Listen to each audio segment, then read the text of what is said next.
नमस्कार साथियों, जय हिंद। मेरा नाम है प्रीतेश जोशी और आप सभी का स्वागत है राजस्थान एग्जाम बाय मिशन ज्ञान के इस चैनल पर। तो कैसे हैं आप लोग? आशा करता हूं ठीक होंगे, बढ़िया आपकी तैयारी चल रही होगी और दिन ब दिन तैयारी में तेजी आती जा रही होगी। आज हम चर्चा करने वाले हैं एक बहुत ही इंपॉर्टेंट टॉपिक की तरफ, जो आपके दिमाग में आ भी रहा होगा कि साहब 40 दिन के आसपास में बचे हैं पीटीटी के एग्जाम में, तो हमारी क्या रणनीति होनी चाहिए, क्या हमें स्ट्रेटेजी बनानी चाहिए जिससे हमारा एग्जाम जो है वो अपने आप में क्लियर हो जाए। अब अगर मैं पीटीटी की बात करता हूं तो पीटीटी अपने आप में एक बड़ा एग्जाम है, पर वो अपने आप में एक टफ एग्जाम जो है ये नहीं कहा जा सकता। इस बात को आपको बिल्कुल ध्यान रखना है और इस एग्जाम को इतने दिनों के अंदर अच्छे से बढ़िया तरीके से क्लियर किया जा सकता है जिससे आपका मन पसंदीदा कॉलेज जो है वो पूर्णतः आपको मिल जाए। तो चलिए हम बात करेंगे इस आपके अंतिम 40 दिनों के अंदर क्या रणनीति रहनी चाहिए, किन बिंदुओं के ऊपर हमें यहाँ पर फोकस करना है जिससे हमारा एग्जाम बढ़िया हो, जिससे हम अपना मन पसंदीदा कॉलेज जो है वो ले सके। तो चलिए एक एक पॉइंट की तरफ चर्चा करते हैं। पहला पॉइंट यहां पर लिखा हुआ है प्रश्न ही प्रश्न। बिल्कुल सही लिखा हुआ है ये, यानी हमें ध्यान रखना है कि जितने ज्यादा प्रश्नों को आप हल करोगे उतना ही ज्यादा चीजों का आपको याद रहेगा। अब ये वो टाइम नहीं है कि आप बड़ी बड़ी गाइड लेकर आ रहे हैं और फिर उन गाइडों को पूरी तरीके से पढ़ रहे हैं, या फिर आप जो है किसी से एक एक टॉपिक पढ़ते जा रहे हैं। वो ना तो टाइम है और ना ही वो हमें चीजें याद रहेंगी। जितने ज्यादा आप क्वेश्चन सॉल्व करें, अगर आप किसी किताब में से क्वेश्चन सॉल्व करें, हमारी लाइव क्लासेस में से सवाल कर रहे हैं, या आप किसी भी अन्य तरीके से प्रश्नों को सॉल्व कर रहे हैं, जितने प्रश्न जो होंगे उनको अगर आप सॉल्व करोगे, जितने एमसीक्यू सॉल्व करोगे, उतनी आपकी प्रैक्टिस होगी, उतनी ज्यादा चीजें आपको पूर्णतः याद रहेगी। लेकिन क्या सिर्फ प्रश्न करने से एग्जाम क्लियर हो जाएगा कि नहीं? इस बात को बिल्कुल ध्यान रखना कि प्रश्नों के साथ साथ में आपको इन प्रश्नों का जो भी आप एमसीक्यू सॉल्व कर रहे हो उनके वन लाइनर्स बनाने पड़ेंगे, और ये सेकंड जो पॉइंट है वो अपने आप में यही दर्शाता है। ध्यान रखने वाली बात यह है कि आप कहीं से भी अगर प्रश्न कर रहे हो, इसमें से आपको वन लाइनर बनाना अपने आप में बहुत ज्यादा जरूरी है। अब वन लाइनर बनाना क्या होता है? जैसे लाइव क्लासेस में अगर आप बैठे हो या किताब में से आप कोई क्वेश्चन सॉल्व करो और आपसे पूछ लिया कि साहब राजस्थान के प्रथम चरण के दौरान क्या हुआ था, तो हम बोलेंगे साहब मत्स्य संघ बना था। तो प्रथम चरण मत्स्य संघ 1948। ये तीन जो शब्द हैं आपको एक लाइन के अंदर लिखना है। इसी तरीके से जो जो क्वेश्चन आप पढ़ते जा रहे हो उन सारे के सारे प्रश्नों को आप वन लाइनर अगर बना लोगे, एक छोटी सी कॉपी अगर बना लोगे, तो चीजें आपकी याद रह जाएंगी। इसी तरीके से आप टीचिंग एप्टीट्यूड में भी कर सकते हो, इसी तरीके से जीके में भी कर सकते हो और हिंदी में भी कर सकते हो। बड़ा आसान तरीका है और चीजें आपको ज्यादा याद होंगी, यानी आपको कम मेहनत करनी है और आपको मार्क्स जो है वो यहां से ज्यादा मिलेंगे।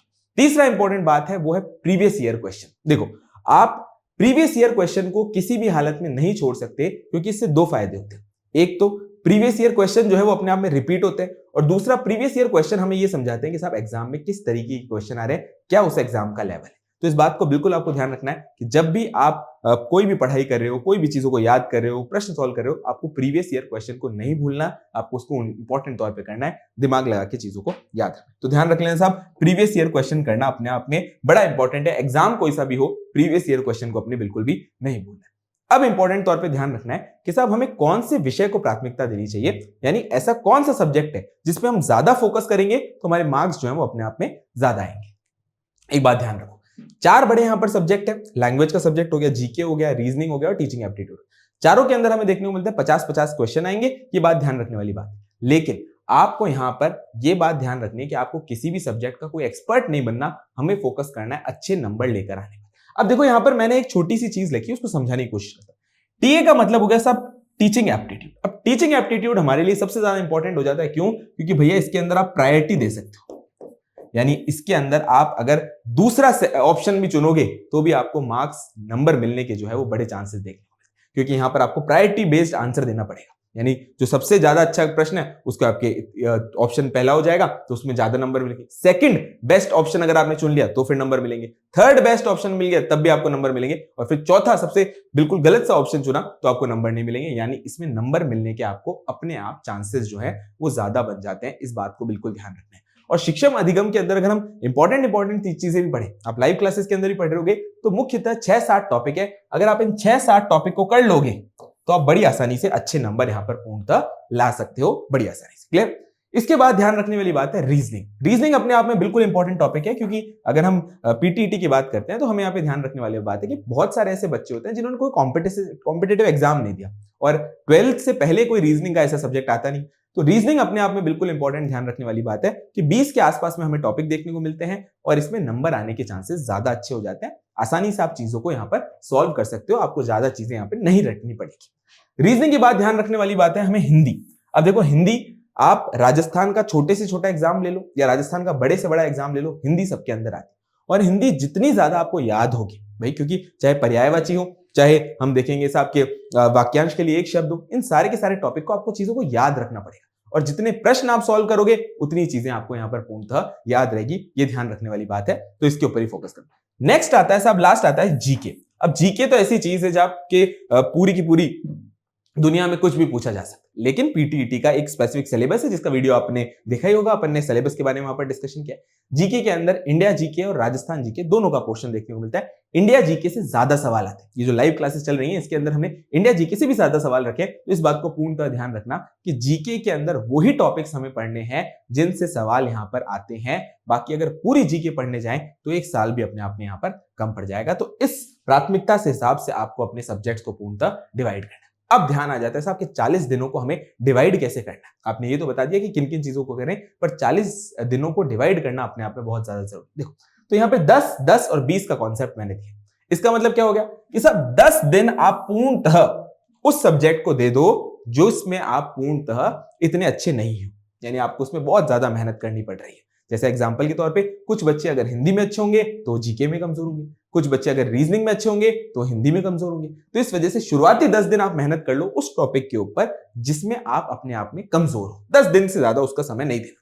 दूसरे 10 इसमें आपको वो टॉपिक पढ़ना है जिसमें आप अच्छे हो, क्योंकि अगर आप अच्छे होगे तो आपके नंबर और ज्यादा बढ़ाए जा सकते हैं। अगर आप किसी विषय में कमजोर हो तो आप एवरेज बन सकते हो, लेकिन अगर आप किसी विषय में अच्छे हो तो यहाँ पर आपको पूर्णतः ज्यादा नंबर लाने का यहाँ पर स्कोप मिल जाता है। और लास्ट के जो ये 20 दिन लिखे हुए हैं इसके अंदर आपको एक ही काम करना है, और वो क्या है भैया? रिवीजन। देखो, रिवीजन एक ऐसी कुंजी है जो सारे के सारे एग्जाम्स के द्वार जो है वो पूर्णतः खोल सकती है, और जिसने भी रिवीजन कर लिया उसका 100% वहां पर सिलेक्शन या फिर कहूंगा सा मन पसंदीदा कॉलेज जो है वो मिलने के यहाँ पर पूर्णतः चांस बन जाते हैं। अब रिवीजन सर हमारा एक बार पूरा कोर्स हो जाए फिर रिवीजन करेंगे, ऐसी गलती बिल्कुल भी नहीं करना। जो आज पढ़ रहे हो रात को सोने से पहले बिल्कुल कसम खाकर जो है उसको एक बार रिवाइज कर लोगे तो आपके दिमाग में पूर्णतः बैठ जाएगा। जितनी ज्यादा बार रिवीजन करोगे उतना कॉन्फिडेंस तुम्हारे दिमाग में बढ़ेगा और उतनी ज्यादा अच्छे से तुम लोग जो है वो मेहनत कर सकते हो। इस बात को बिल्कुल ध्यान रखना कि साहब हमें देखना है कि रिवीजन जो है वो करना अपने आप में बहुत ज्यादा जरूरी है। अब मेरी बात यहां पर और ध्यान से समझने की कोशिश करना।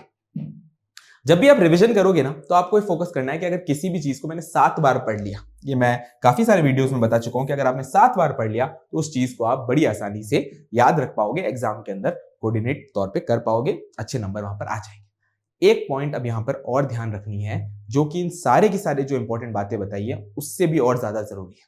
वो क्या इंपॉर्टेंट पॉइंट है कि भैया अगर आप रोज तैयारी कर रहे हो, अगर आप रोज तैयारी कर रहे हो, बिल्कुल 9-9, 10-10 घंटे पढ़ रहे हो, तो एक बात ध्यान रख लो क्या चीजें आपको रोज करनी है। जैसे कि आपने सब्जेक्ट के हिसाब से डिवाइड कर दिया, लेकिन आपको रीजनिंग जो है वो रोज सॉल्व करनी है। 1 घंटा रीजनिंग को दे दो। दूसरी बात, आपको हिंदी जो है वो रोज आधा घंटा पढ़नी है, 1 घंटा पढ़नी है। तो रीजनिंग और हिंदी ऐसे टॉपिक हैं जिनको आपको रोज रिवाइज करना है। जीके और टीचिंग एप्टीट्यूड जो है उसको बढ़िया तौर पर आपको शुरुआत से लेकर एंड तक पढ़ना पड़ेगा। रीजनिंग में प्रैक्टिस मांगेंगे और हिंदी के अंदर जितना ज्यादा चीजें रटी हुई होंगी उतनी ही ज्यादा हमें यहाँ पर पूर्णतः नंबर देखने को मिलेंगे। हिंदी के साथ साथ में जब भी मैं हिंदी की बात कर रहा हूँ तो वहां पर इंग्लिश भी बोल रहा हूँ, यहाँ पर लैंग्वेज की यहाँ पर ऑप्शन जो है वो पूर्णतः दिया गया है।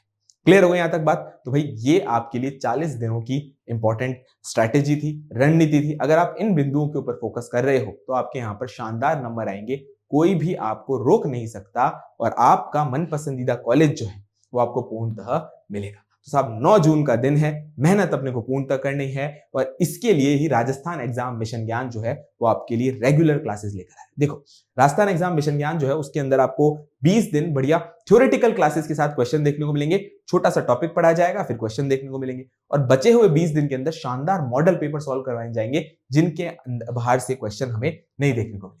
तो रोज 5 बजे यहां पर आपको आना है और शानदार क्लास को पर्टिकुलरली देखना है, अपने दोस्तों के साथ भी शेयर करना है, जिससे सभी लोग जो है चैनल से जुड़े हुए छात्र छात्राएं हैं उन सभी का सिलेक्शन हो सके, वो बढ़िया तौर पर अपने मन पसंदीदा कॉलेज में जा सके।